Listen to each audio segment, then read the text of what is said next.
Hey guys, for this video I'll be reviewing the Arsenal vs Stoke City match. Okay, so this match was very important in the context of top 4. We needed to win it, and it was against a bogey side, it has to be said, a team that kind of causes us a fair few problems.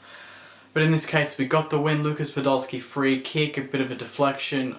Theo Walcott kind of offside, but it didn't matter. Chris Foy gave the goal, so a good decision there. 1-0 Arsenal. We're now, I think, 6th on the table with 41 points. Tottenham's on 42 points with a game in hand though against West Brom. Critical result. Chelsea lost 3-2 to Newcastle, so we might be able to make up some ground there. But I'll go through the stats first of all, guys. 23 shots on goal for 5 on target against Stoke City. So we got some shots, I say, but not on target. That's a bit of a disappointment. Giroud was pretty quiet. Chamberlain was a bit iffy. He had a few shots on target. He had a really big chance in the first half. Stoke City goalkeeper was pretty dominant though. He saved everything. Koscielny had a very good header as well. Blocked. Theo Walcott was just amazing in the first half. Everything he did just worked. And often you kind of worry about his foot skills and his dribbling, but in this case he had the ball on a string basically. He was just controlling the ball with his mind or something, because everything he wanted it to do he did, and he turned the defenders inside out at will, and it was a pleasure to watch. The midfield was good. We had Arteta back, we had Diaby and Wilshere, so a really good grunt in that midfield. I know Ramsey's been playing pretty well lately, but with Arteta there, it was just very solid. And Diaby with a bit of height, and Wilshere with the creativity, and the box, the box-to-box sort of player that we need, that goes back and then goes forward and creates. And that's what he did. He does that better than anyone in the Premier League, I think. Defensively, we had the new signing, and I thought he was pretty good. Nacho, or whatever you want to call him. I thought he was really good, from Spain. 8 mil, I think he was. Basically the last hour of deadline day we got him, replacing Kieran Gibbs, because he's out for about 6 weeks apparently now. They did say initially it was 3 weeks, but now it's about 6. And Arsene Wenger said it might even be 8 weeks, because after the 6 weeks he will come back, but he still needs at least a couple of weeks to get enough match fitness to just get back to his peak fitness. But onto the game, I thought we were pretty good in our first half. This was probably our best first half for months.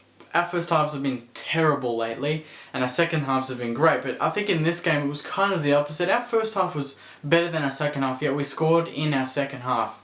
And that was only because we brought on Lucas Podolski with that amazing left foot, and Cazorla and Ramsey, and it kind of changed the game. As soon as Podolski came on and Cazorla, the game just changed, and we had some serious tempo going, and we just passed it really well, and it was just a good game. I thought it was a good game, especially against Stoke City, who often cause us problems. We did open them up at times, but also other times we were patient enough to hold the ball while we didn't have too many openings, and then when there was an opening we went for it and created a few chances.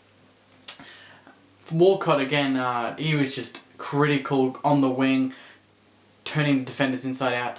The one criticism though I have for Walcott is his final balls. He gets into that position past the defender better than anyone in the Premier League, I think. Better than any other winger in the Premier League. The only thing that stops him from becoming, that ultimate, that elite winger is his final ball. He gets in the position, but often the ball is too short, or it's too fast, or it doesn't get to the target. Or it's just blocked and it goes out for a corner. And corners are fine, but you want just goals from these chances, because he gets into 10-20 metres of space. You'd think he would, be able to use it more to Arsenal's advantage, but I can't criticise him. I thought it was a very good game. I'm very glad that he's signed the contract and we've got him now. It's like another signing, so maybe that's why Wenger didn't go all out in the transfer window. He was pretty happy with what he had. But I'm just wondering, guys, what do you think? Do you think if Kieran Gibbs wasn't injured that we actually would have signed anyone?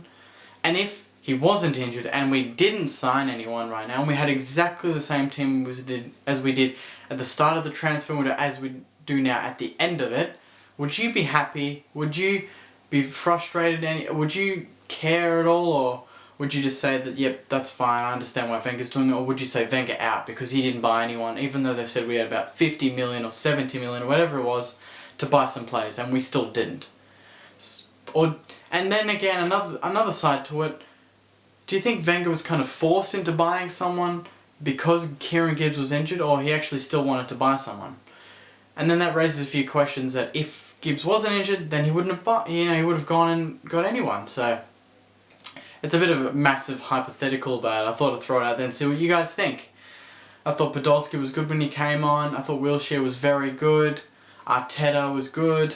Diaby at times was a bit slow, but other times his just skills was just beautiful, and he turned a few players inside out in the first half and opened up the play completely, and it was just it's a massive benefit having him in that team.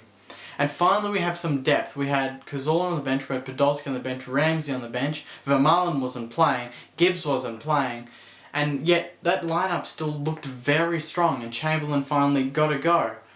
So overall I thought it was a very good game. We got what we needed out of it, the 3 points. Now we climb up the table, close to the top 4 now. Chelsea losing really does help. We hopefully West Brom get a result at home against Tottenham. That would really help us out a lot. But anyway guys, I hope you enjoyed this review. Please like the video below. Leave your appreciation in the comments below about Arsenal, about the Premier League, about anything. I'll respond to all your comments. And subscribe above for the rest of my reviews that I'll put out for the rest of the season.